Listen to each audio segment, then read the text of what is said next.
Good evening, and welcome to the 21st edition of our webinar, LIVRESQ Empower Your Teaching, sorry.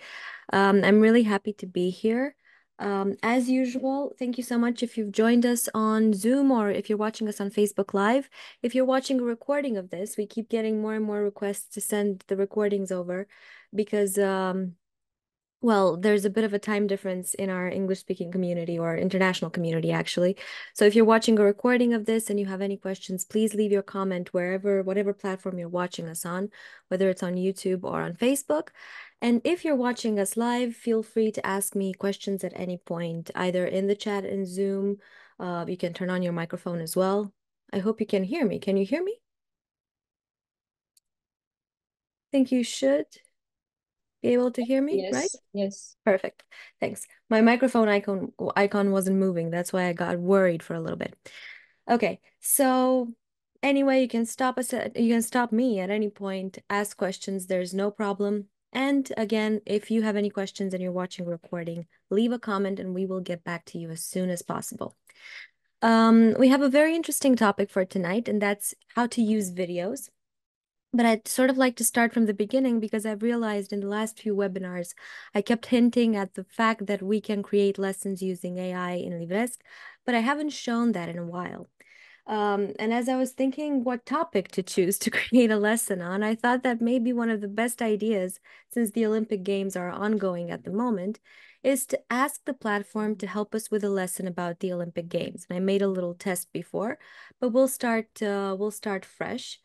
I'll stop sharing the image you can see on the screen, and I'll share the app. So the way this is going to play out, or the way I'm going to do this, is by starting a new project using AI, and then we're going to practice adding videos to that and see the multiple ways we can add videos, and also how we can add resources to videos, because that's one of the coolest features in videos that we can have in LIVRESQ. So in order to create a project using artificial intelligence, you need to have a premium LIVRESQ account. And right now, because we're still working on a beta version of this tool, projects look similar in terms of graphics. So it's still one template that you work on. It's always the same colors, it's always the same graphics, but as time goes on, we will keep adding more templates. And of course, the content is tailored to whatever you ask the platform to give you.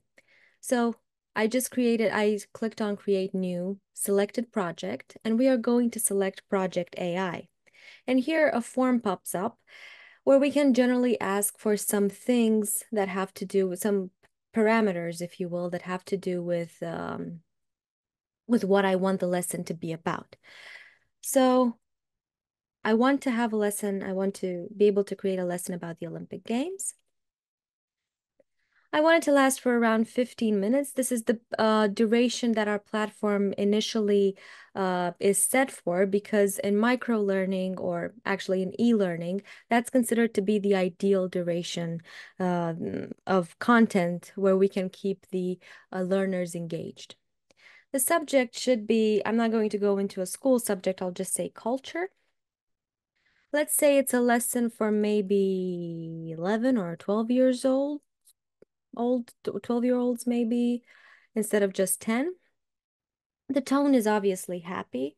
You can set the tone because maybe sometimes you need a more professional or a more serious tone, and here's where you can configure that, which means that when we ask the platform to generate text, because this is what it will do, essentially, structure and text, then the way the text is designed, the tone of the text is according to what you ask it to be.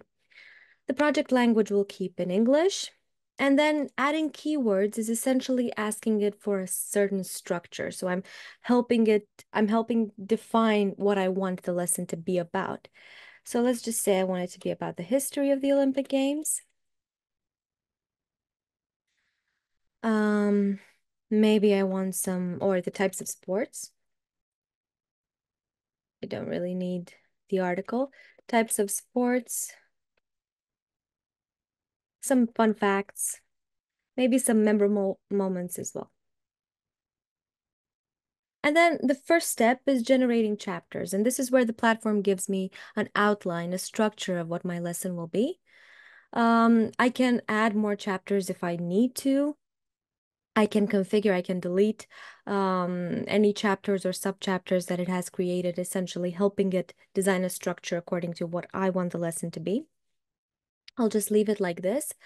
Just a short mention, this number here is the duration, which is a bit relative. Supposedly, that's the duration of the content itself. That's how long the student or the learner will take to go through that content.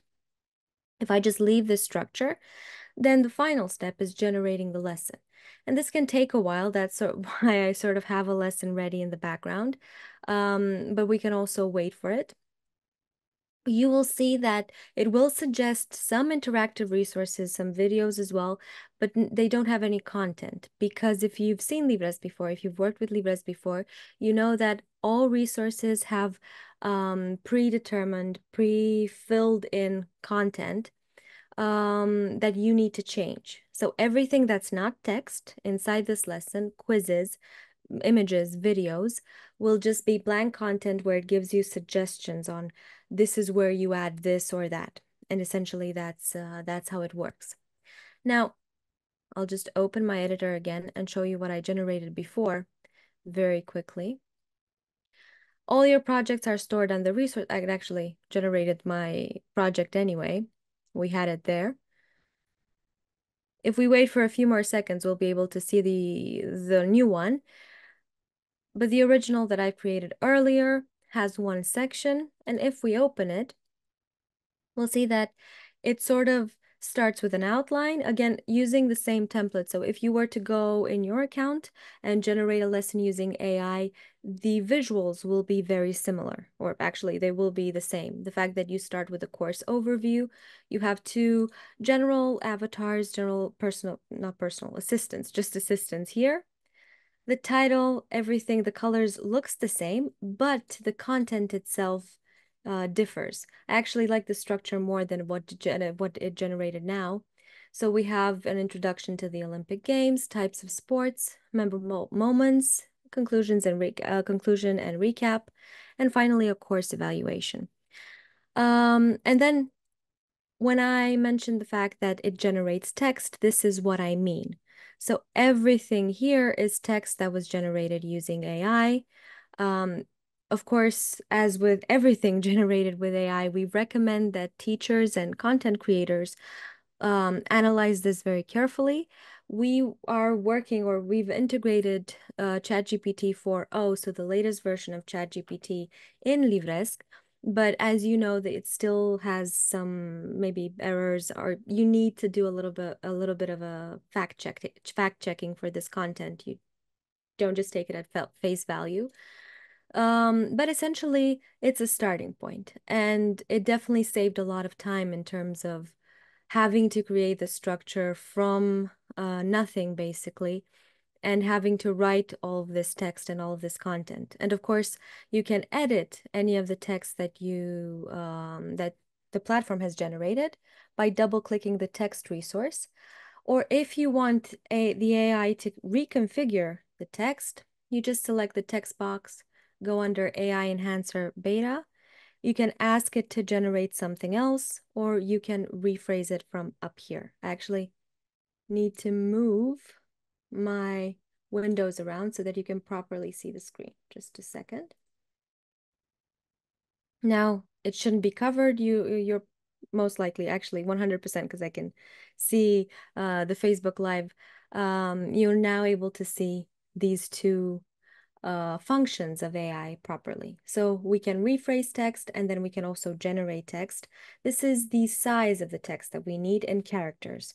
So we can generate anything from 200 to 300 characters to all the way to 6,000 characters. So if you need longer text, you can generate, you can ask it for a larger size. This is what it looks like. It's a great starting point, but we're here to talk about videos. So instead of this image, I want to add a video to my lesson. I'll just go on to the left-hand side and drag and drop a video. I'll delete this image very quickly. And now we'll go into the video editing mode to see what we can do with the video, because even here we do have AI functions. So double click. And once I've double clicked the video, I am now in the video editing mode.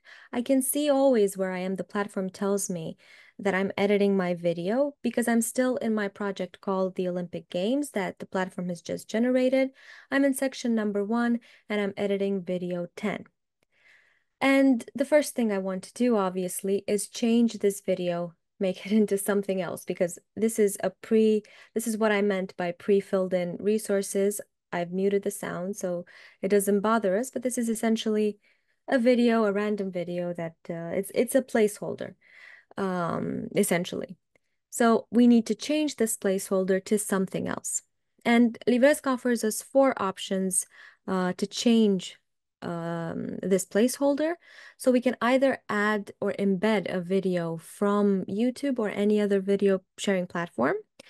And this is done by adding a link here. I'll actually start with this. I'll just move my things around a little bit.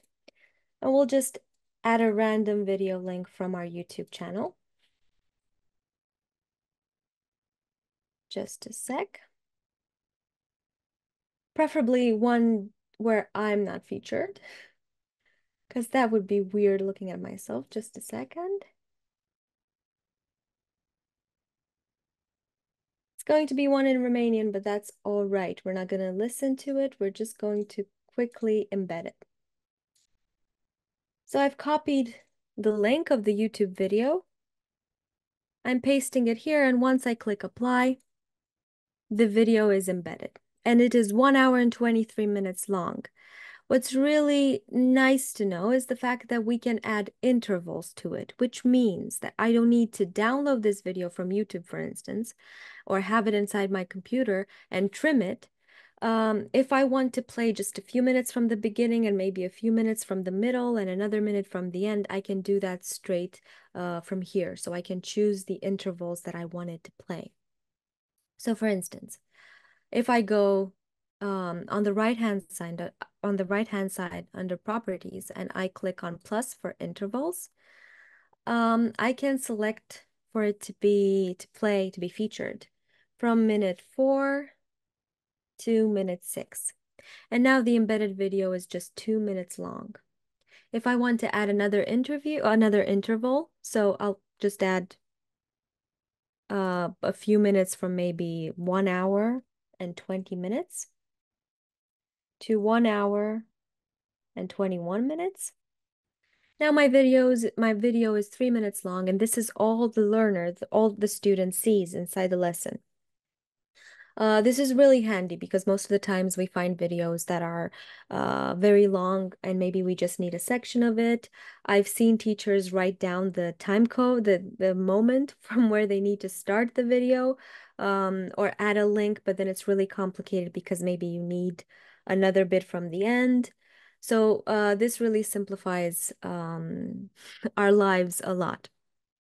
So now my video is 3 minutes long. Another feature is the fact that we can add subtitles. We'll talk about keyframes in a minute. But what else, in terms of information we can add for this video, we can also change the thumbnail. Sorry, I went back. I have a combination on my mouse that allows me to, if I misclick it, things happen and I go back. So changing the thumbnail or changing the image that is displayed here can be done regardless of what the video was set to on YouTube or any other platform that I'm embedding a video from. And that can be done by clicking Add Poster below the video. If I click on Add Poster, automatically I get a placeholder. Whatever I do in LIVRESQ, I get a placeholder. And then I can just go on Change Poster, choose from a file from my computer or a stock photo.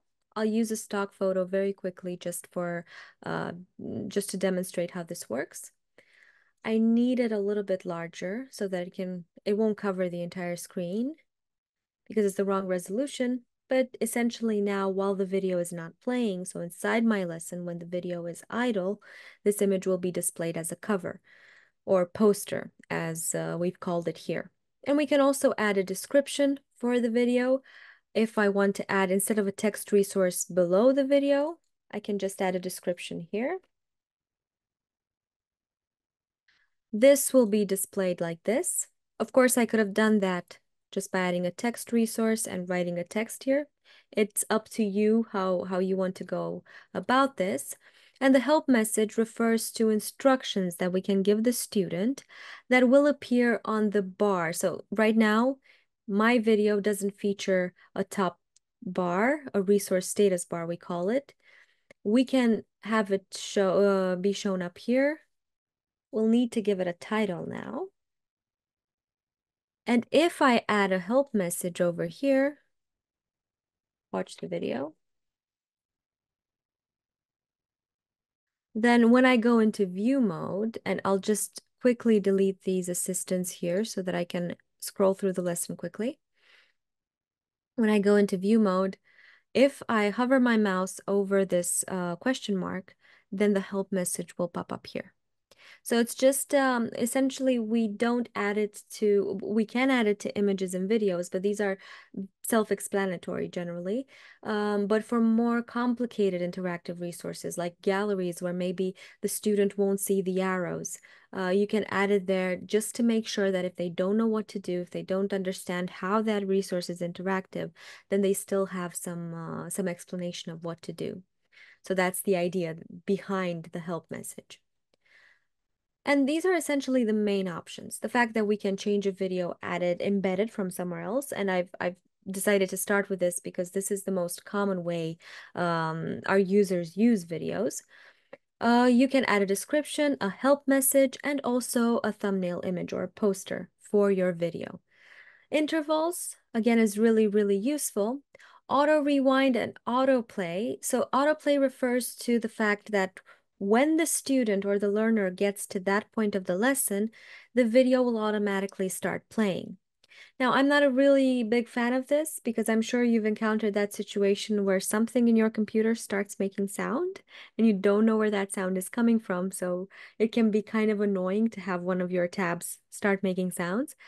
I like to give the user, the learner, control over when to play a certain video, but I've found a use for it for stock videos.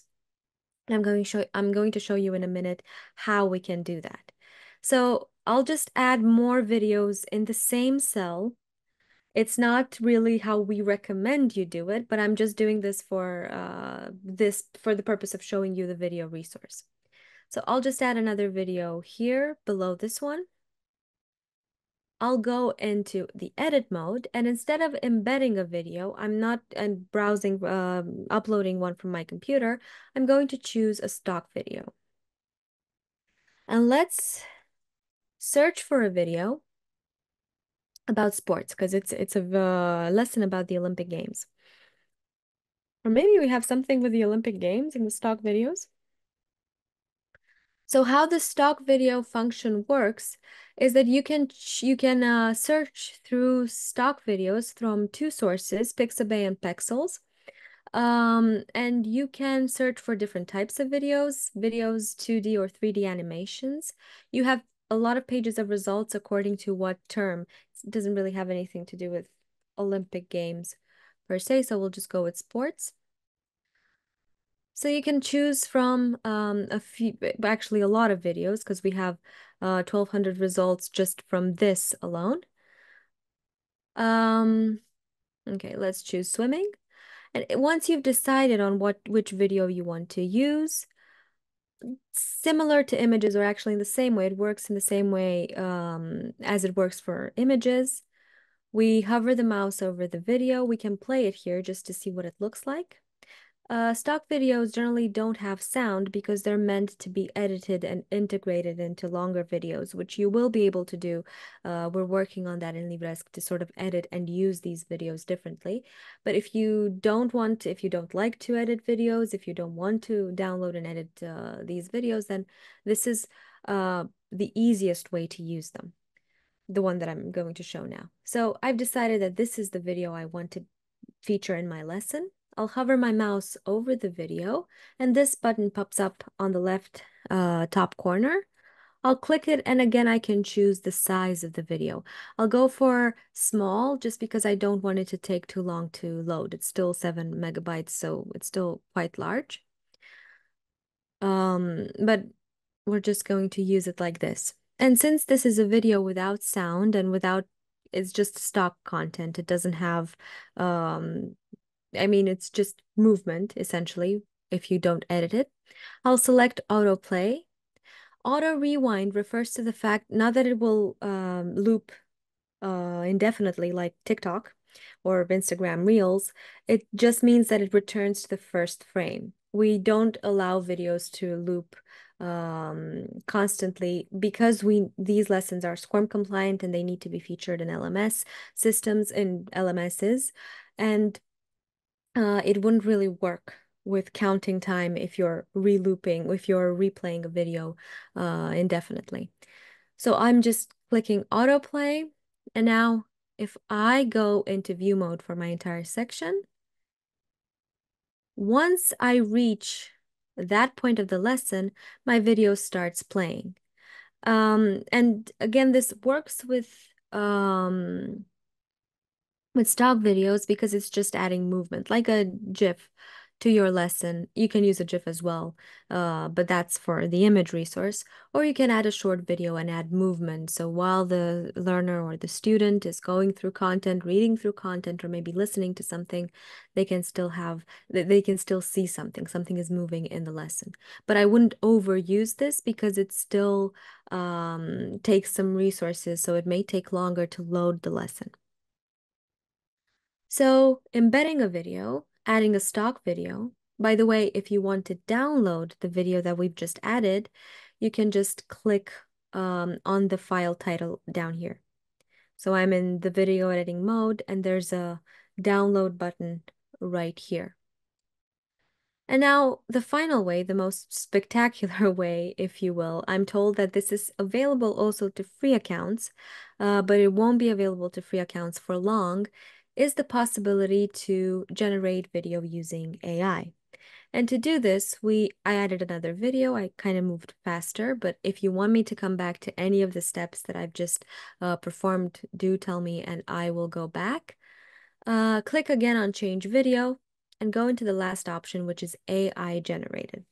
Now, if we generate a video using artificial intelligence, we can choose from 3 characters at the moment, but very soon, this is a stay tuned sort of ad. We are going to add more characters, so really exciting updates coming very soon.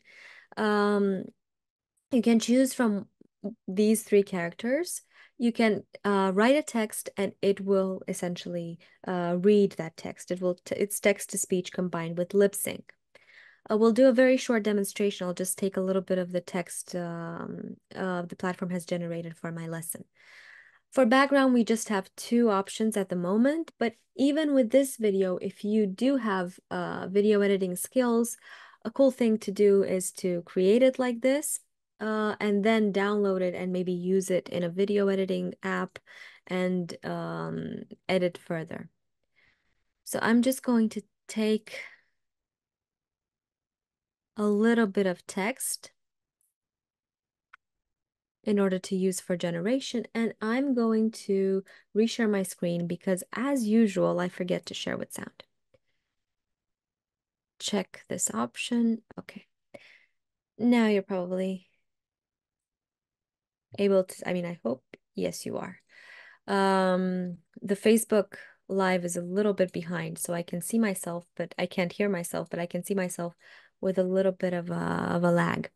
So I'll just use the regular voice. I won't change the voice here. The default voice that it's chosen, Ava, it's American English. When we click generate, we have this little pop-up that tells us it's going to take a little bit of time. I went with the default character as well. And once it stops loading, essentially the character will read the text out loud.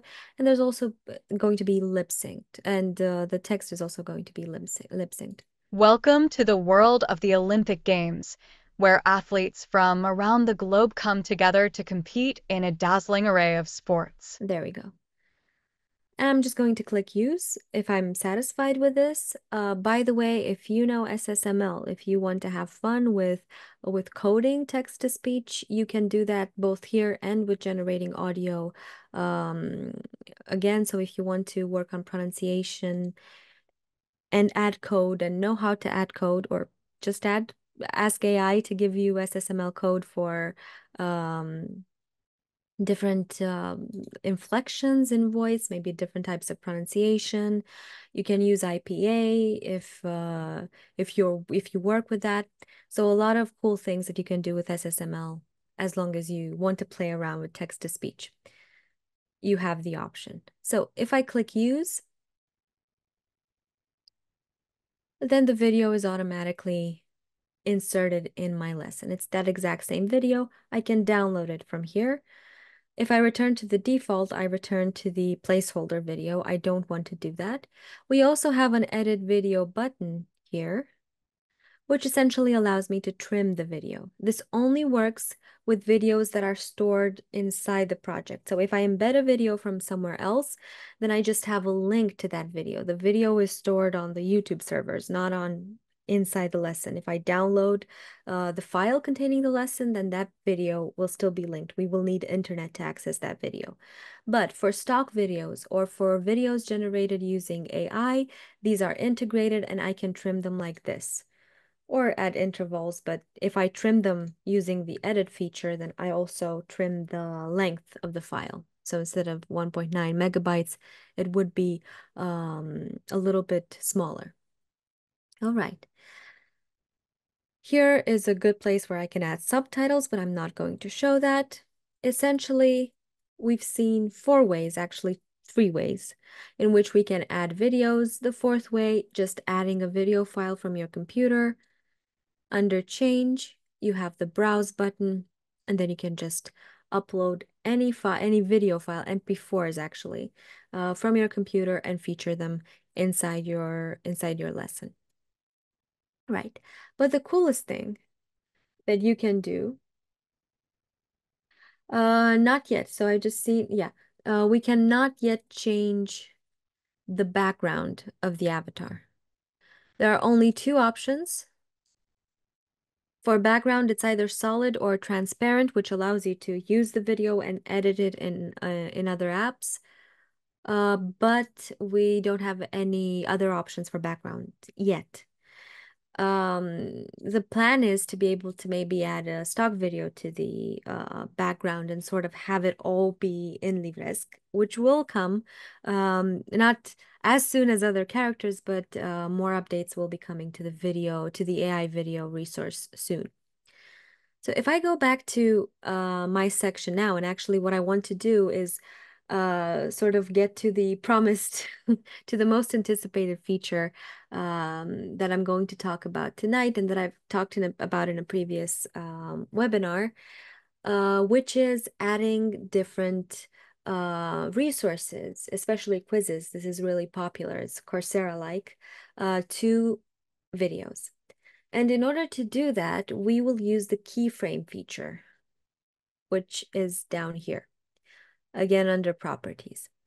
But in order to add a resource, any type of resource to my video and have it pop up at a certain time, I will need to have the resource created already and stored under resources here in my account. So all the projects, all the resources you create, you will be able to find under resources here.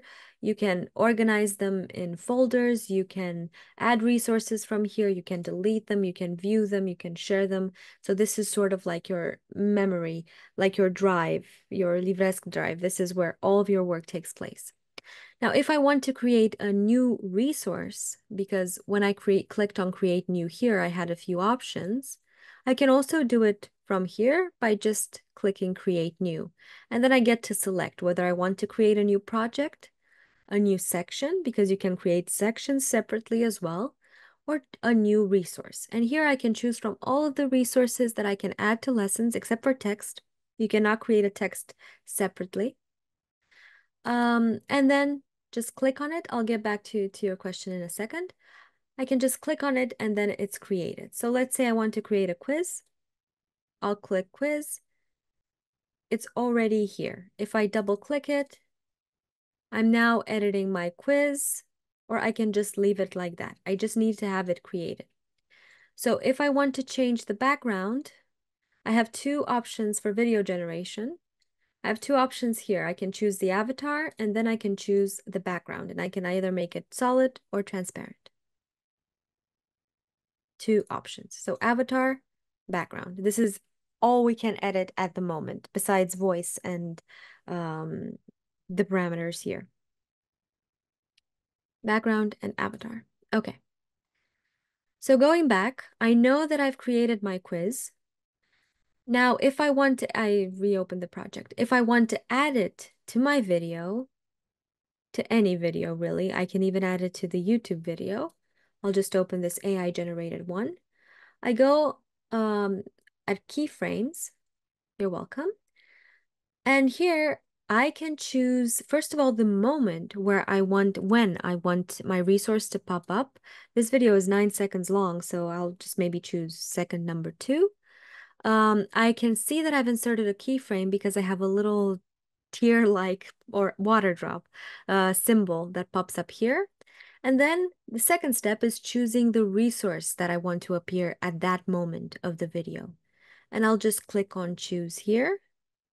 And this essentially opens my resources menu. So I can see all of the things that I have saved, my LIVRESQ drive, if you will.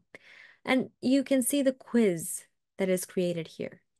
If I select it using a single click and then click on insert, then that quiz is automatically inserted and I can edit it. The catch is that we have a copy of that quiz added to the video. So if I edit the quiz on the video, I'm not editing the original quiz that's still here. Let me show you. Hold on. So if I go under edit, it even says that it's a copy of quiz number 1. This is because it's sort of separate entities. I don't link. We will be able to link through multiple types of content across projects, but not yet. Right now, we're working with copies, with duplicates of different resources or of different bits of content. So I can edit this quiz however I want. It will only affect this copy of the quiz, not the original file, the original resource that I have saved under resources. So I won't go into editing quizzes. We have another webinar on that alone. A recent one and an older one. We actually have two. So I'll just create any sort of question here. I'll go into one answer. I don't know.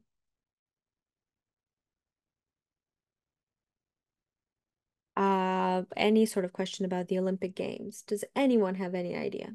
Help me out. Or maybe we can ask the AI. Okay, let's see. General question. 3 options, 1 correct.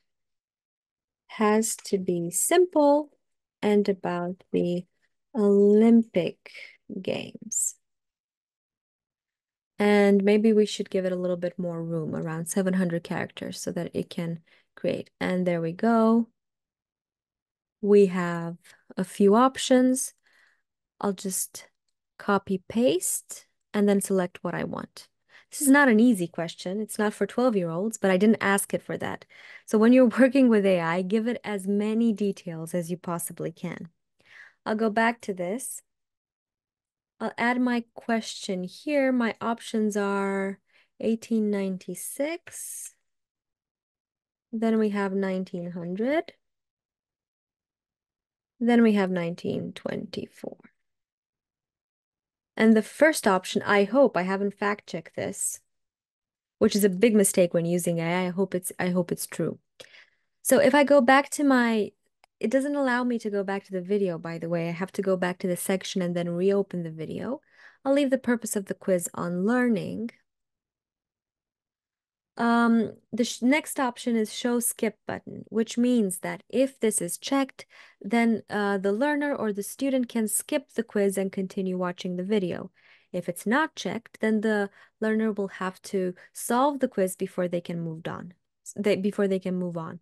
So I've unchecked this, and now I'll just play the video Welcome to the world of the Olympic that we've generated. I didn't select the right time, obviously, especially since we don't really talk about that. But then, since it's on learning, the platform is waiting for me to find the answer. Once I've selected the correct answer, I have the continue button down Games, here, where and then we can play the video again. And as I was saying, this not only works with um, quizzes, but it works with any other resource as well. Maybe if you want students to recap information in an interactive way, maybe you want them to look at hotspots resource, or maybe you want them to look at an accordion, answer a question orally if you're using the lesson in class on a video projector. Let's just do one more example. I'll go back into my resources and create another resource so that I can choose it.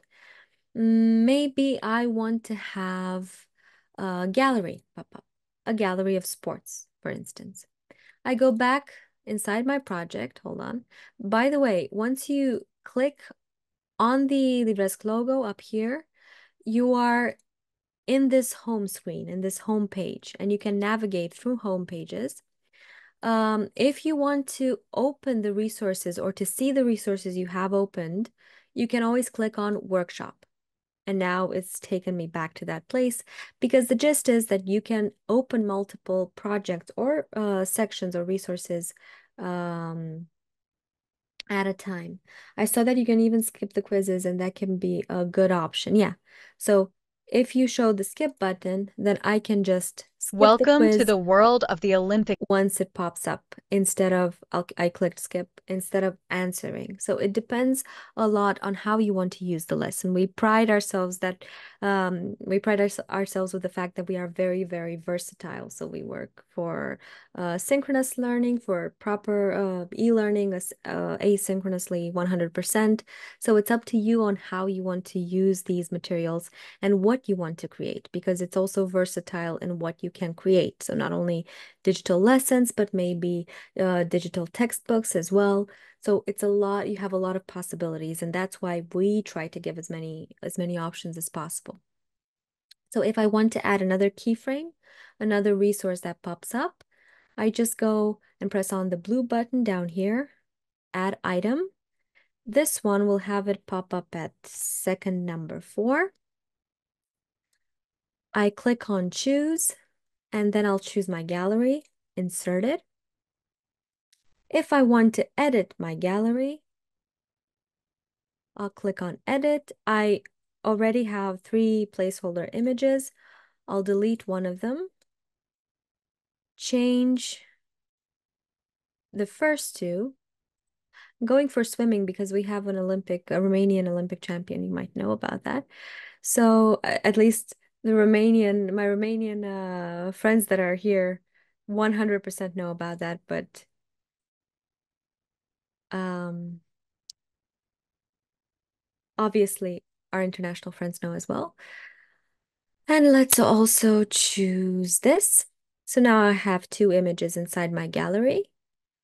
And if I go back and play just this video, welcome to the world of the Olympic first I get the quiz, which I can skip because I have the show skip button option selected.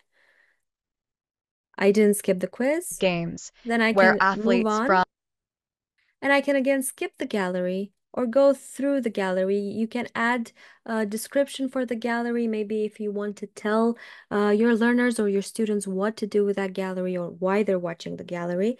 Or in an even more interesting approach, you can generate the video to say, look, a gallery is coming up. You can look at more pictures through it. So you can have the avatar in the video, the AI in the video, the character announce that a resource is coming up. So this is a really cool way to integrate everything and to make it 100% interactive and engaging for learners.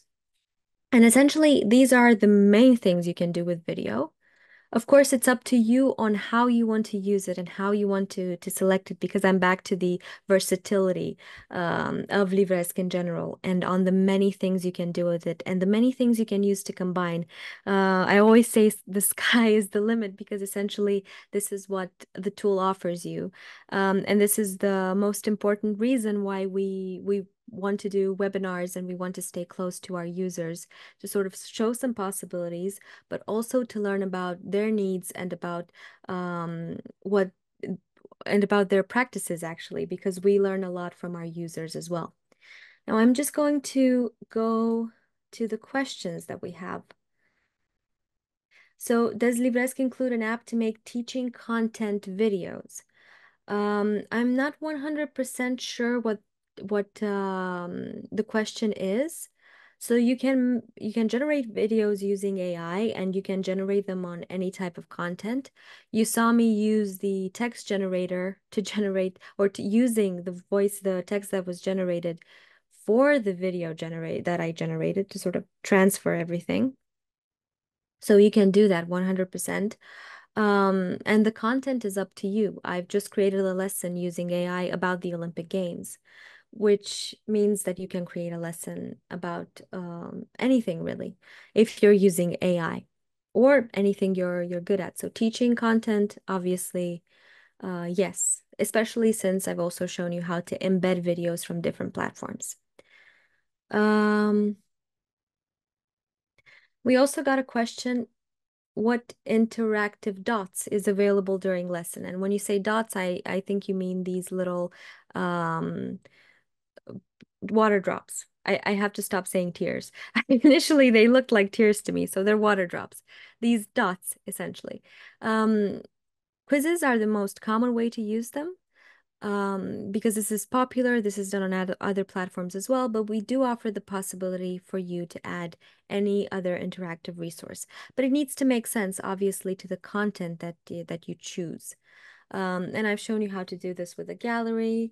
Other suggestions include um, any sort of um, maybe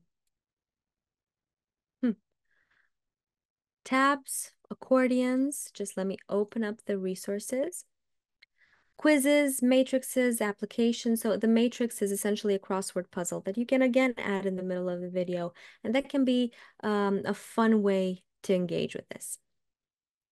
Okay, so please let me know if there are any other questions. This was essentially what I wanted to tell you about, and I think I covered the questions. There were a few other questions about how to add interactive resources to videos in the registration form, but I think I covered most of these. Um, if you want to know more, please ask. And again, if you're watching a recording of this, whether on Facebook or on YouTube, leave a comment and we will get back to you. Exciting news are coming. So exciting news is coming, sorry. And we will be back here. I will be back here for this webinar in 2 weeks' time on Thursdays. Okay. So thank you so much for being with us or watching a recording of this. And we will meet in 2 weeks' time.